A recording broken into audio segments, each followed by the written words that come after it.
Hello Batu, let's see this question. The question says, how do the narrator's wife and her pet Bruno reciprocate their love for each other?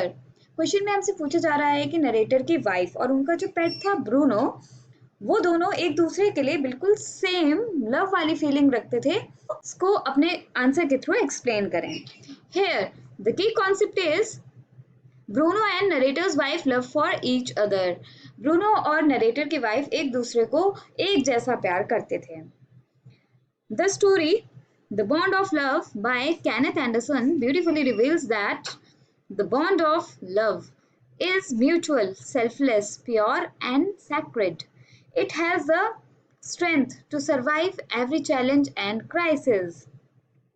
तो बच्चों, Kenneth Anderson जो है the bond of love story के writer, उन्होंने बहुत अच्छे से ये रिवील किया है कि जो बॉन्ड ऑफ लव होता है वो हमेशा एक म्यूचुअल और सेल्फलेस होता है, प्योर होता है, सेक्रेड होता है, एकदम पवित्र होता है। और इसी तरह के प्यार में इतनी स्ट्रेंथ होती है कि वो कोई भी चैलेंज या क्राइसिस को पार कर सकता है। The bond of love between the narrator's wife and her pet sloth bear Bruno is so strong that it is not affected even by the fact that two of them belongs to different species. One is human while the other is animal. तो narrator की wife और जो उनके पेट थे sloth bear Bruno, उन दोनों के बीच जो बॉन्ड था लव का, वो इतना स्ट्रांग था, इतना अच्छा था कि उन दोनों को कोई फर्क ही नहीं पड़ा इस फैक्ट से कि वो दोनों अलग अलग स्पीसीज से बिलोंग करते हैं।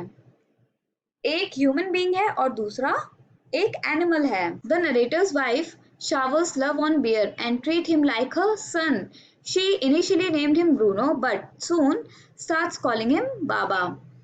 She feeds him, led him around the house.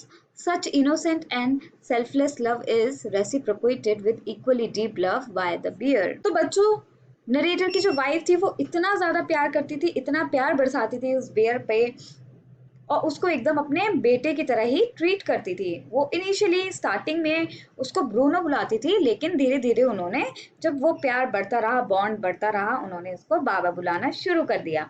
वो बेयर को खिलाती थी, उसको घर में घूमने के लिए जगह देती थी।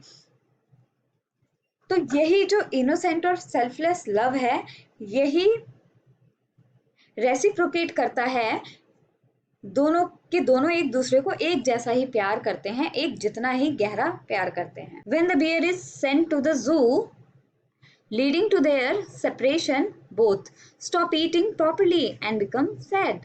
After 3 months, on meeting the bear, recognized her from a distance after feeding him. The moment of separation is painful and both cried. और तब बियर को जू भेज दिया गया था, दोनों एक दूसरे से अलग हो गए थे, तो दोनों का ही जो रिएक्शन था वो इस सिचुएशन को लेके एकदम सेम था। दोनों ने खाना पीना बंद कर दिया था, दोनों एकदम सैड और फ्रस्ट्रेटेड रहते थे। लेकिन जब 3 महीने बाद नरेटर की वाइफ जू में बियर से मिलने गई तो उसने काफी माइल्स के डिस्टेंस से ही नरेटर की वाइफ को पहचान लिया और वो बहुत खुश हो गया। और वहां पर नरेटर की वाइफ ने उसको बहुत प्यार किया, उसको सहराया और फिर उसको खाना खिलाया। लेकिन अगेन जब फिर से वहां से सेपरेशन का मोमेंट आया तो वो दोनों के लिए बहुत पेनफुल रहा और दोनों फिर से रोने लगे। Ultimately the zoo authorities agree to send Baba back. They both enjoy together and she spends ample of time with him. This bond of mutual affection proves that love begets love. और फिर ultimately जू की जो authorities थी वो मान गई कि वो बाबा को घर भेज देंगे।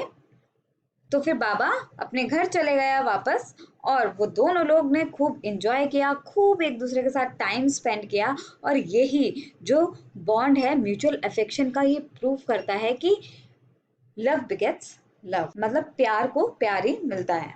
I hope you understood it well. Best of luck. Thank you.